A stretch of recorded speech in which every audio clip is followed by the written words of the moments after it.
Assalamualaikum warahmatullahi wabarakatuh. Seperti biasa saya akan membahas alur cerita dari Against the Sky Supreme ya guys. Sebelum ke pembahasan jangan lupa, like, comment and subscribe ya. Yuk tanpa basa-basi lagi kita langsung ke pembahasannya, di episode sebelumnya. Feng Qingxin melangkah ke dalam kehampaan, dan kekuatan kuno putih susu melonjak keluar. Kemudian, masing-masing dari 32 pedang terbang menembakkan cahaya pedang kekuatan kuno, dan 32 cahaya pedang, saling bersilangan, kekuatannya meningkat 32 kali, dengan kekosongan yang runtuh dalam radius ribuan meter, ke arah timur menyerang ke arah Dongfang Siki. Beku selama ribuan mil, ucap dari Dongfang Siki. Pergelangan tangan Dongfang Sikihau berputar, dan bayangan pedang bais panjangnya ratusan kaki, seperti teratai salju besar mekar di kehampaan. Dan tiba-tiba, napas langit dan bumi yang membeku keluar dari bayangan pedang, memenuhi seluruh platform tinggi, dan seketika, lapisan gletser setebal 100 kaki dan berdiameter 1000 kaki terbentuk di kehampaan, mencoba membekukan 32 balok pedang. Bang bang bang. Ketika suara retakan es yang keras dan suara retakan yang cepat terdengar, es yang pecah memenuhi langit, namun cahaya pedang segera menuju Dongfang Siki, dan menyerangnya. Wow, langit sepertinya menangis, dan kekuatan waktu merembes dari tubuh Dongfang Siki. Ketika cahaya pedang hendak membombardir Dongfang Siki, itu sebenarnya ditahan oleh kekuatan waktu, dan sebuah tendangan voli masuk gelombang badai. Pergeseran ruang. Es pecah ribuan mil, ucap dari Dongfang Siki. Sosok Dongfang Siki tiba-tiba menghilang, dan dalam sekejap, dia muncul di langit pada ketinggian 13.000 kaki di langit. Dalam sekejap, dalam radius 10.000 kaki di sekelilingnya, potongan-potongan kerucut es yang panjangnya 100 kaki terkondensasi dari udara tipis keluar, dengan sisi kekosongan yang runtuh, menuju Feng Qingxin yang dilanda panik di bawah. Bang bang bang. Feng Qingxin memanipulasi 32 pedang terbang atribut kuno, meledakkan cahaya pedang kuno yang kuat, menebas pemecah es. Dalam setengah jam berikutnya, dua orang gadis suci yang hebat itu melakukan semua yang mereka bisa lakukan. Dan pertarungan itu sangat gelap sehingga matahari dan bulan tidak memiliki cahaya. Akhirnya, Feng Qingxin memuntahkan darah, seperti layang-layang dengan tali yang putus, dan jatuh di puncak gunung, menyebabkan Feng Qingxin jatuh tak berdaya. Di langit di atas platform tinggi, Dongfang Siki berdiri di udara dengan rambut acak-acakan dan keringatnya menetes, ada bekas pedang di lehernya yang membelah daging, dan darah menetes dari lukanya. Jelas, dia hampir dibunuh oleh Feng Qingxin. Di gedung giok, Dongfang Sangzi, kepala jiwa suci, berdiri dengan persetujuan, memandang Dongfang Siki, dan memuji tanpa ragu, seperti yang diharapkan, dia adalah cucu yang baik dari kepala ini, bagus, bagus, ucap dari Dongfang Sangzi. Mendengar itu, ratusan ribu murid divisi jiwa suci di puncak, serempak, suaranya nyaring, selamat kepada gadis suci karena memimpin dalam maju keempat besar, ucap dari para murid divisi jiwa suci. Di sisi lain, ratusan ribu murid dari divisi formasi melihat Feng Qingxin yang terbangun dari koma, beberapa menangis, beberapa menghibur Feng Qingxin. Feng Qingxin berlutut di puncak gunung dengan gemetar sambil menatap Feng Qingcheng dengan ekspresi sedih, dan segera bersujud, "Kepala, saya telah membuat Anda kecewa dengan ketidakmampuan murid ini," ucap dari Feng Qingxin. Feng Qingcheng menggelengkan kepalanya, dan dengan jentikan lengan gioknya, kekuatan tak terlihat mempercayakan Feng Qingxin dan menghiburnya, "Tidak masalah. Anda setidaknya berhasil mencapai 8 besar. Hidup ini penuh dengan pasang surut. Tidak ada pemenang abadi dalam hidup ini, apalagi pecundang abadi. Jika Anda tidak bergerak, Anda tidak akan berubah. Apakah Anda mengerti?" ucap dari Feng Qingchen. Mendengar ini, Feng Qingxin bersujud dan berkata, "Terima kasih kepala telah mengajari saya, murid ini akan mengingatnya selamanya," ucap dari Feng Qingxin.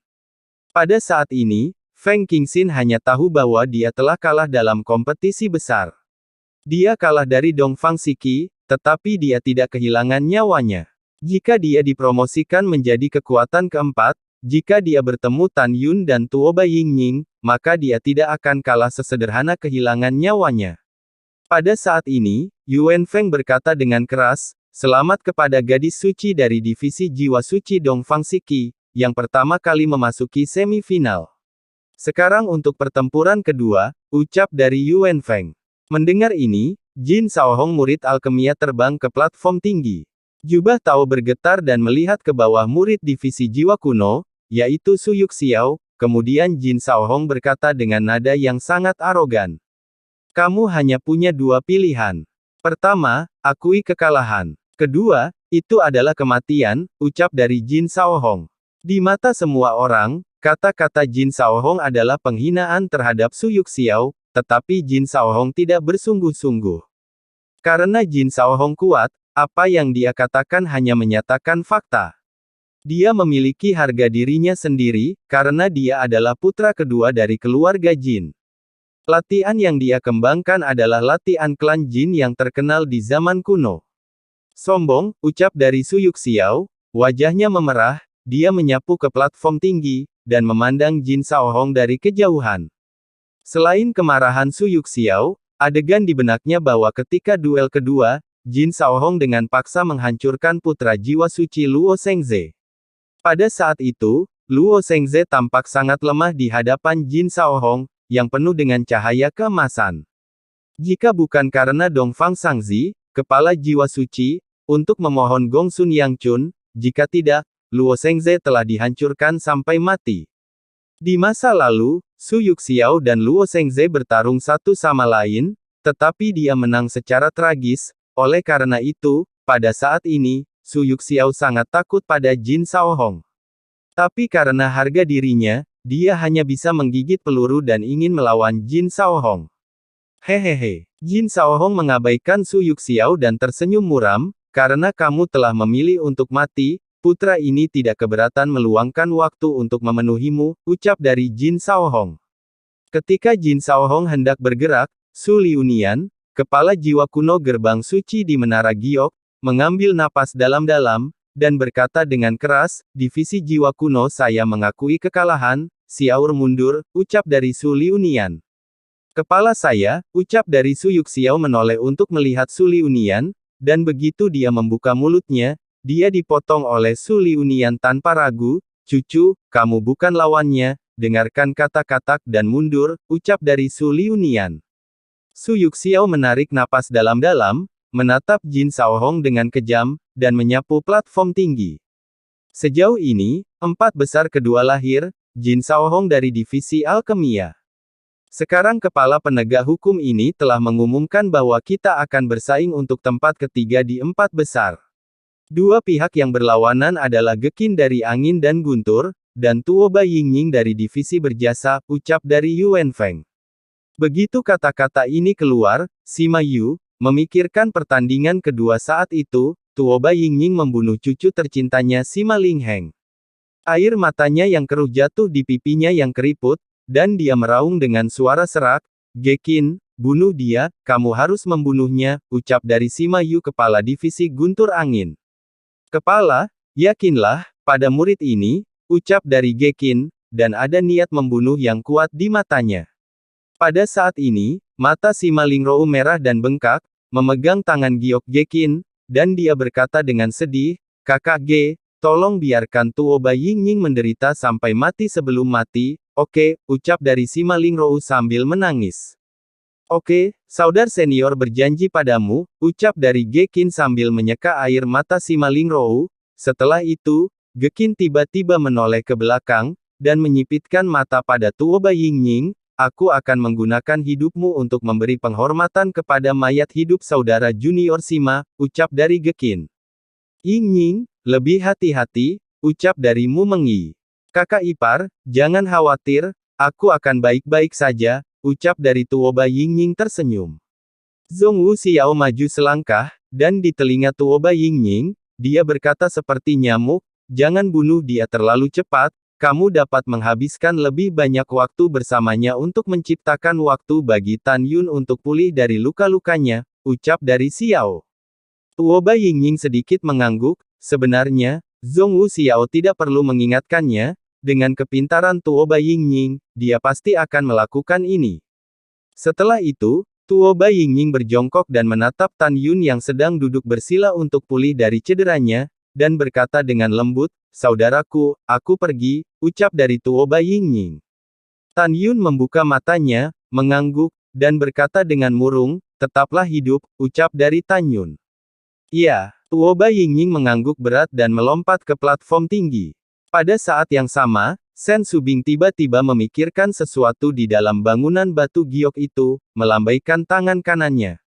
Dengan lambaian tangannya, dia memasang penghalang kedap suara, yang menyelimuti dia dan Tantai Xuanzong, kemudian berkata dengan tergesa-gesa, "Paman, 11 pedang terbang di tangan Tan Yun dalam formasi pedang telah dihancurkan, apakah kamu memilikinya di sini?" ucap dari Sen Subing. "Tidak ada di tanganku, tapi jangan khawatir, pamanmu akan mengirim seseorang ke sini," ucap dari Tantai Xuanzong. Setelah selesai berbicara, dan suara pertanyaan terdengar di benak Tan Yun, "Yuner, kamu membutuhkan 11 jenis pedang terbang untuk membentuk formasi pedang, apa persyaratan Anda? Anda dapat memberi tahu saya dengan bibir Anda," ucap dari Tantai Xuanzong. Kemudian, Tantai Xuanzong dapat melihat dari bibir Tan Yun bahwa Tan Yun mengatakan pada dirinya sendiri bahwa dia membutuhkan 11 atribut pedang terbang, yang harus dari kelas yang sama. Artinya, jika satu pegangan adalah bejana agung tingkat rendah, maka 10 pegangan lainnya juga harus bejana agung tingkat rendah. Setelah mempelajarinya, Tantai Xuanzong menghadapi kehampaan yang kosong dan berkata melalui transmisi suara, "Pergi dan dapatkan pedang terbang dari 11 jenis senjata agung berkualitas tinggi, kecuali untuk binatang buas dan atribut kuno," ucap dari Tantai Xuanzong.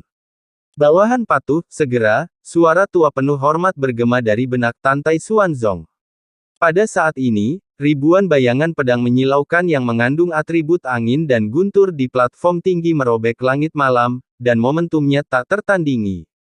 Itu adalah Gekin yang mengejar Tuoba Yingying. Bang bang, bang, Gekin berkedip di udara, sering mengayunkan pedangnya untuk melepaskan sinar pedang, menebas ke arah Tuoba Yingying yang berkedip di atas platform. Meskipun Tuoba Yingying tidak melawan, tetapi penghindarannya yang gesit dan tidak menentu membuat setiap kecemerlangan pedang Gekin menghilang.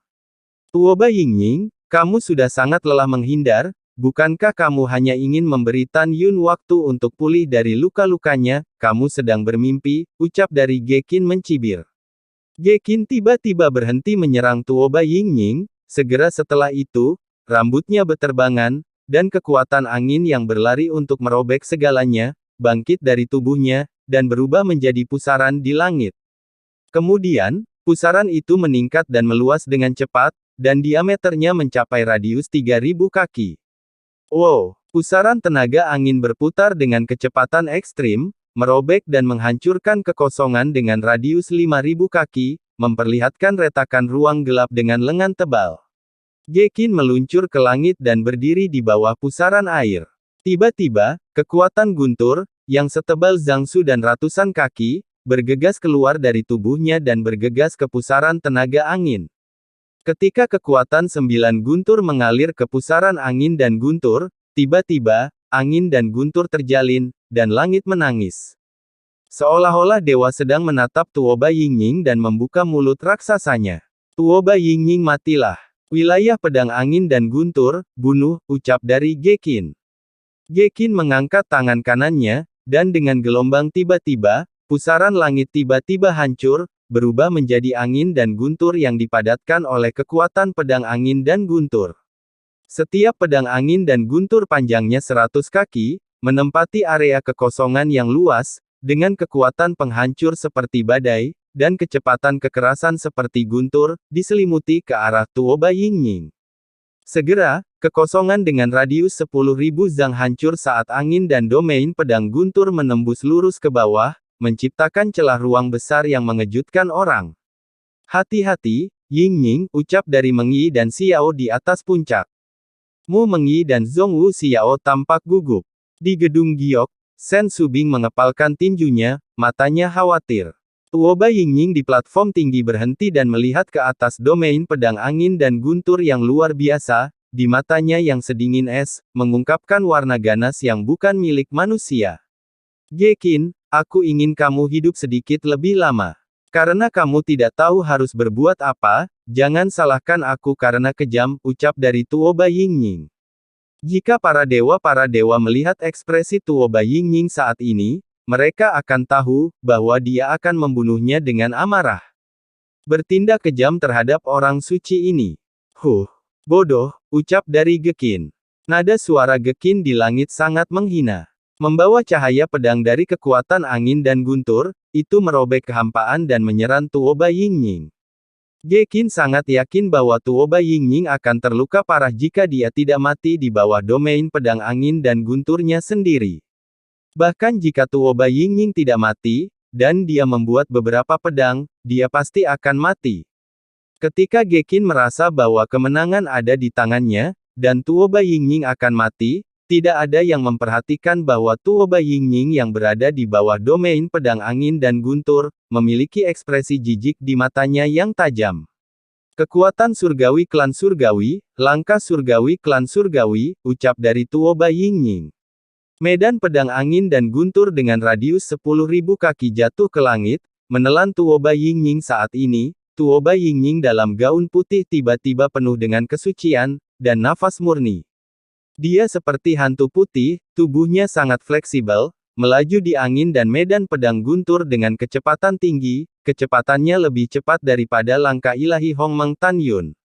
Bang bang bang. Di tengah suara keras yang memekakkan telinga, pedang angin dan guntur menusuk dengan keras di atas panggung secara vertikal, menyebabkan platform seluas 30.000 meter persegi itu sering bergetar. Setelah bidang pedang angin dan guntur menikam platform bersama-sama, mereka pecah berkeping-keping, berubah menjadi kelompok angin dan pusaran guntur, seperti bunga angin yang cemerlang dan tajam dan bilah guntur, mekar bersama di platform tinggi. Segera, bilah cahaya angin dan guntur berkobar di langit, bersilangan dengan celah ruang tanpa akhir, mekar dari di platform, dan menembak ke arah belakang Tuoba yang menghindar. Bila angin dan guntur benar-benar terlalu padat, menurut pendapat semua orang, Tuoba Yingying tidak akan bisa melarikan diri, dan akan ditembus tubuhnya dan mati. Ratusan ribu murid dalam divisi guntur angin berseru dengan penuh semangat. Hahaha, lihat semua orang, orang suci kita akan membunuh Tuoba Yingying. Hei, kita masih memiliki orang suci yang kuat, Tuoba Yingying rentan, hanya nasib menghindari dan mati. Bahkan dengan orang suci kita wanita tidak memilikinya, keberanian untuk menghadapi satu sama lain secara langsung.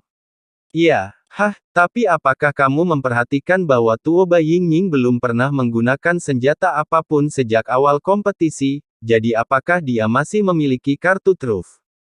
Sungguh pembunuh, dia juga telah berlatih keterampilan jari dan teknik tubuh tertentu.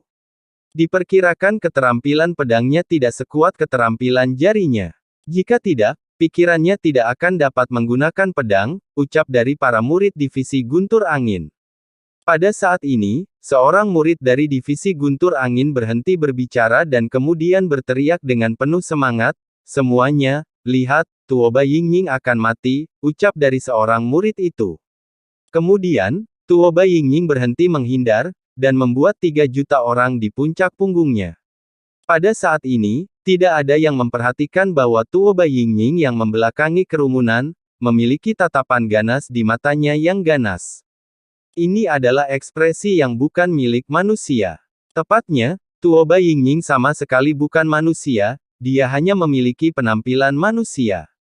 Mengapa kamu tidak melarikan diri, ucap dari Gekin yang menukik turun dari langit dengan cahaya pedang halus, meskipun dia mengejek, dia menatap punggung Tuoba Yingying, dengan hati-hati. Karena dia tidak bisa melupakan bahwa ketika Tuoba Yingying ditusuk jantungnya oleh Sima Lingheng dengan pedang, Tuoba Yingying berhasil membunuh Sima Lingheng seolah-olah tidak terjadi apa-apa. Oleh karena itu, dia tampak biasa saja, tetapi sebenarnya dia menatap Tuoba Yingying dengan hati-hati dan mengayunkan pedangnya ke leher Tuoba Yingying. Uci, darah mengalir, dan dalam teriakan semangat para murid guntur angin, Gekin menebas kepala Tuoba Yingying dengan pedang. Kepala itu terbang beberapa meter dan jatuh ke tanah. Ternyata orang suci ini meninggikanmu, dan kamu masih ingin berurusan dengan orang suci ini dengan kemampuan ini. Kamu benar-benar mencari jalan buntu, ucap dari Gekin. Gekin terbang di belakang Tuoba Yingying dengan pedang dan tertawa.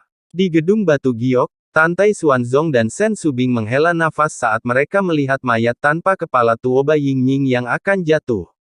Sen Subing sangat menyesal bahwa jika dia diberi kesempatan lagi, dia pasti akan mencegah Tuoba Yingying untuk berpartisipasi dalam kompetisi. Ketika mata Sen Subing menunjukkan kesedihan, sorak-sorai kemenangan dari para murid dari divisi Guntur Anhin di puncak menjadi semakin antusias. Selamat kepada orang suci karena memasuki semifinal. Selamat kepada orang suci karena memenggal kepala Tuoba Yingying dan membalaskan dendam, ucap dari para murid divisi Guntur Angin. Namun setelah itu, tiba-tiba, Tantai Xuanzong sepertinya telah menemukan sesuatu, dan kemudian sebuah suara yang membingungkan masuk ke telinga Sen Subing, keponakan, lihatlah Tan Yun, Mu Mengyu, dan Zhong Wuxiao, ucap dari Tantai Xuanzong. Sen Subing mengalihkan pandangan dari platform tinggi, dan tiba-tiba, dalam dirinya hatinya, dia sangat gembira, mungkinkah Yingying tidak mati, ucap dari Sen Subing. Pada saat ini, Sen Subing menemukan bahwa wajah Mu Mengyi, Zhong Wuxiao, dan Tan Yun tidak hanya tidak menunjukkan kesedihan, tetapi sebaliknya, ada senyum di wajah mereka. Tepat ketika Sen Subing bingung, tiba-tiba, Sima Yu di menara giok menjerit ngeri, hati-hati, Gekin. Ucap dari Sima Yu. Pada saat ini, satu batu mengejutkan 1000 gelombang. Semua orang melihat sekeliling dan melihat mayat tanpa kepala Tuoba Yingying di platform tinggi. Tepat saat dia jatuh langsung ke tanah, tiba-tiba, jari kaki kirinya berdiri di tanah, kaki kanannya yang lembut dan tanpa tulang terbelah dan terangkat, dari kekosongan yang retak, kaki kanannya menghantam pipi Gekin yang tidak curiga. Bang! Puff! Sebelum Gekin bisa bereaksi, dia meludahkan darah dari mulutnya, dan 7 lubangnya berdarah jatuh, plop. Gekin yang dalam keadaan tak berdaya, mengejangkan tubuhnya, dan darah perlahan mengalir darah dari mulutnya. Wosh! Di bawah mata para murid yang dingin, kepala Tuoba Yingying yang terpenggal sebelumnya, kepala Tuoba Yingying di atas panggung naik ke udara dan mendarat di lehernya. Kemudian, luka lehernya sembuh seperti kilat. Fisik macam apa ini, kenapa Master Sekte ini belum pernah mendengar atau melihat apapun sebelumnya, ucap dari Tantai Xuanzong terkejut dan tiba-tiba berdiri. Sen Subing, Feng Qingcheng dan pemimpin utama lainnya juga tercengang. Pada saat ini, lebih dari 3 juta murid di puncak jelas ketakutan, dan mereka semua tercengang. Kemudian, para murid disela oleh teriakan Sima Lingrou, "KKG, bangun," ucap dari Sima Lingrou. Para murid yang telah pulih dari linglung mereka mengeluarkan teriakan histeris dengan ketakutan yang dalam-dalam suara mereka. Siapa itu? Bisakah kamu memberitahuku apa yang terjadi di sini? Tuoba Yingying dipenggal, bagaimana dia bisa hidup kembali? Ya, ini menakutkan, ucap dari para murid. Pada saat ini, termasuk Tantai Xuanzong, yang berada di atas bangunan batu giok. Semua para eksekutif tingkat tinggi percaya bahwa Tuoba Yingying sebenarnya tidak dipenggal sama sekali, dan mereka pikir Tuoba Yingying memiliki semacam senjata ajaib untuk membuat halusinasi, yang membuat mereka salah mengira bahwa dia dipenggal oleh Gekin. Masuk akal bagi para pemimpin tingkat tinggi untuk berpikir begitu. Itu tidak picik, tetapi tubuh klan surgawi Tuoba Yingying yang hampir abadi, yang berada di luar jangkauan kognisi semua orang. Pada saat ini, Tuoba Yingying di platform tinggi melambaikan tangannya, dan pedang terbang Gekin yang jatuh ke tanah, dibawa ke telapak tangan kanannya. Dia acuh tak acuh, memegang pedang dan berjalan menuju Gekin, yang berkedut dalam genangan darah. Gekin, bangun dan larilah untuk hidupmu, ucap dari Sima Yu berteriak ngeri. Gekin adalah cicit dari leluhur dari divisi Guntur Angin, dengan status terhormat. Sima Yu tahu bahwa jika Gekin meninggal, akan menjadi kerugian kecil baginya untuk menjadi kepala Guntur Angin Sekte Suci, dan dia mungkin akan kehilangan nyawanya. Dalam keadaan linglung, Gekin mendengar suara panik Sima Yu. Bulu matanya yang panjang berkibar, dan dia membuka matanya. Dalam pandangannya yang kabur, dia melihat sosok putih tiba-tiba muncul di depannya. Dia membuka matanya dengan panik, melihat Tuoba Yingning, mengangkat pedang terbangnya. Tidak, ucap Gekin berteriak. Dalam jeritan tragis Gekin, darah mengalir, dan Tuoba Yingning menebas hamstring kanan Gekin dengan pedangnya. Ah, ketika jeritan itu terdengar lagi, Tuoba Yingning menebas hamstring kiri Gekin dengan ayunan pedang yang ganas. Gekin menggelengkan kepalanya dengan keras kesakitan dan kebingungan. Bagaimana ini bisa terjadi? Aku jelas memenggal kepalamu, mengapa kamu tidak mati? Tuoba Yingning, aku tidak menerimanya, jika kamu tidak menyelinap ke arahku, bagaimana mungkin aku tidak menjadi lawanmu, kamu sama sekali bukan lawanku, ucap dari Gekin. Mata indah Tuoba Yingning menunjukkan ejekan dan penghinaan yang dalam. Aku tahu kenapa aku memulai pertarungan denganmu, bukan menggunakan pedang, ucap dari Tuoba Yingning. Kenapa? Ucap dari Gekin menatap Tuoba Yingning dengan marah. Di bawah sinar bulan yang cerah, Tuoba Yingning mengucapkan kata demi kata, karena kamu tidak layak untuk pedangku. Jika aku menggunakan pedangku, dalam 3 napas, kamu pasti akan mati, ucap dari Tuoba Yingning. Di mata semua orang, Tuoba Yingning menaruh emas di wajahnya, tetapi hanya Tan Yun yang tahu bahwa Gekin tidak hanya tidak pantas mendapatkan pedang Tuoba Yingning, tetapi juga murid-murid lain yang berpartisipasi dalam kompetisi di sini. Plop. Pada saat ini, Sima Yu gemetar di gedung giok, berlutut menghadap platform tinggi, dan berteriak, Tuoba Yingning, letakkan pedangmu, Gekin adalah cicit dari leluhur ke-6 saya, ucap dari Sima Yu kelapa divisi guntur angin. Mendengar ini, Tuoba Yingning sedikit mengernyit, tetapi tidak mengatakan sepatah kata pun, tetapi menatap Tan Yun yang sedang duduk bersila di puncak gunung, dan melihat untuk bertanya. Sebelum Tan Yun dapat berbicara, Sima Yu buru-buru bersujud, Tan Shengzi, tolong, biarkan sepupumu mengampuni Gekin. Selama kamu mengampuni Gekin, Tuoba Yingning tidak membunuh cucuku, kami menghapus semua keluhan, ucap dari Sima Yu. Mendengar ini, Tan Yun bahkan tidak melihat Sima Yu, dia menatap Tuoba Yingning di bawah langit berbintang, mengangguk, dan mengeluarkan suara yang membuat Sima Yu putus asa, Yingning, bunuh, ucap dari Tan Yun. Kakak, apakah kamu ingin membunuh sekarang? Ucap dari Tuoba Yingning bertanya. Tan Yun mengangguk dan berkata, cedera saya tidak akan pulih untuk sementara waktu, dan cederanya tidak terlalu serius. Cukup untuk berurusan dengan sekelompok yang disebut jenius dari semua cabang. Kamu telah mengulur waktu bagi saya untuk pulih dari cedera saya, kamu bisa membunuhnya, ucap dari Tan Yun.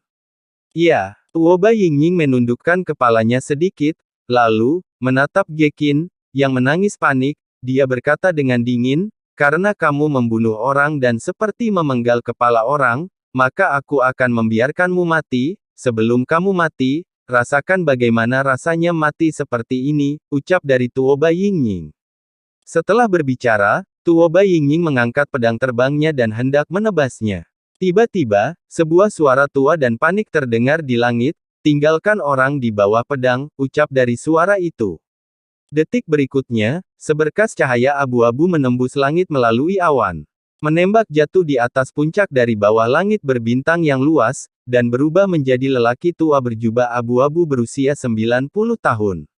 Pria tua itu membungkukkan tubuhnya dan membungkuk kepada Tantai Xuanzong di Menara Giok, bawahan Ge Qiukong, saya telah melihat Master Sekte, ucap dari Ge Qiukong. Bangun, ucap dari Tantai Xuanzong.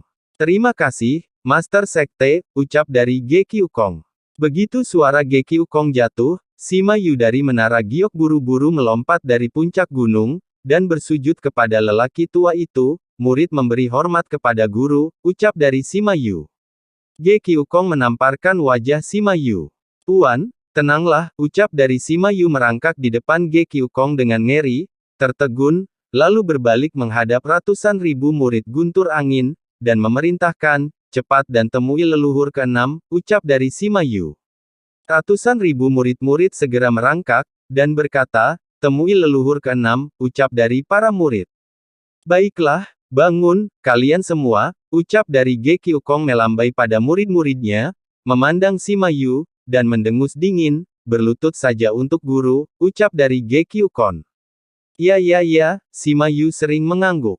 Aku akan menemuimu nanti untuk guru, ucap dari Gekyu mengucapkan kata-kata kosong, dan teriakan minta tolong Gekin terdengar dari telinganya. Kakek selamatkan aku, selamatkan Kiner, ucap dari Gekin.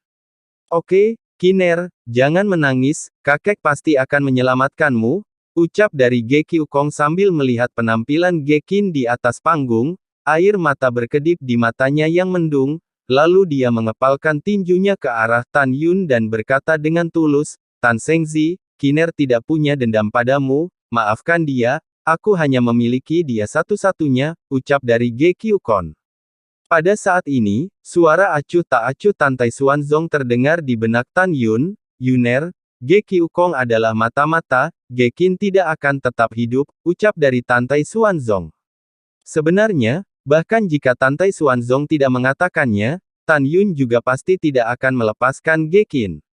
Pada saat yang sama, Tan Yun tahu bahwa Gekyu Kong baru saja mengalahkan Sima Yu, tetapi dia hanya berpura-pura menjadi dirinya sendiri. Selain itu, Tan Yun menyimpulkan bahwa Gekyu Kong tidak datang lebih awal atau terlambat, tetapi Ying Ying hanya muncul ketika dia akan membunuh Gekin. Dia pasti telah menonton pertarungan antara Ying Ying dan Gekin di suatu tempat sebelumnya. Dia pasti sudah melihat proses Tuoba Ying Ying membunuh si Tu Ling Heng sebelumnya. Tan Yun yang duduk bersila di sini, langsung mengabaikan Gekyu Kong dan menunjuk Tuoba Ying Ying, dan berkata, Jangan lupakan prinsip yang Anda gunakan untuk melakukan sesuatu, ucap dari Tan Yun. Mendengar ini, hati Tuoba Ying Ying teguh, yang baik adalah yang pertama, di hadapan musuh, gunakan kejahatan untuk mengalahkan kejahatan, dan bunuh untuk menghentikan pembunuhan, ucap dari Tuoba Ying Ying di dalam hatinya. Memikirkan hal ini, Tuoba Ying Ying mengayunkan pedangnya tanpa ragu, dan dengan percikan darah, menebas kepala Qin. Tidak, ucap dari Gekyu Kong berteriak. Tubuh tua Gekyu Kong bergetar, dan air mata keruh mengalir dari matanya. Kakek, selamatkan aku, ucap dari 10 jiwa Gekin. 10 jiwa suci atribut angin dan guntur Gekin terbang keluar dari kepala yang terpenggal, menatap mata dengan putus asa. Kyu Kong berteriak, Kiner, ucap dari Gekyu Kong putus asa, dan hendak terbang menuju platform tinggi, namun ketika hendak terbang, suara Tantai Xuanzong yang tidak diragukan terdengar dari gedung batu giok, Gekyu Kong, jangan berani-berani. Jangan biarkan Master Sekte ini mengatakannya untuk kedua kalinya, dan jika tidak, aku segera turun dari gunung kuno Huangfu, ucap dari Tantai Xuanzong. Gekyu Kong membelakangi Tantai Xuanzong, menggertakkan giginya, dan meraung dalam hatinya, Tan Yun, Tuoba Ying Ying, dan Tantai Xuanzong, tunggu dewa, ucap dari Gekyu Kong di dalam hatinya. Dengan pikiran yang teguh, ketika dia masih ingin mengatakan sesuatu kepada Gekin, Tuoba Ying Ying menghancurkan 10 roh suci Gekin tanpa mengubah wajahnya. Kiner, aku pasti akan membalaskan dendammu, pasti, ucap dari Gekyu Kong di dalam hatinya. Menahan kesedihan di hatinya, berubah menjadi sinar abu-abu, dan melesat ke ujung langit. Pada saat ini, Sima Yu, yang sedang berlutut di puncak gunung, memandangi tubuh Gekin di ketinggian platform, dia berdiri dengan gemetar, dia terbang ke menara giok dengan wajah abu, dan jatuh ke kursi tanpa tuan, khawatir tentang bagaimana Gekyu Kong akan berurusan dengan dirinya nanti. Lalu setelah itu, bagaimanakah kelanjutan ceritanya? Next di episode berikutnya ya, wassalamualaikum warahmatullahi wabarakatuh.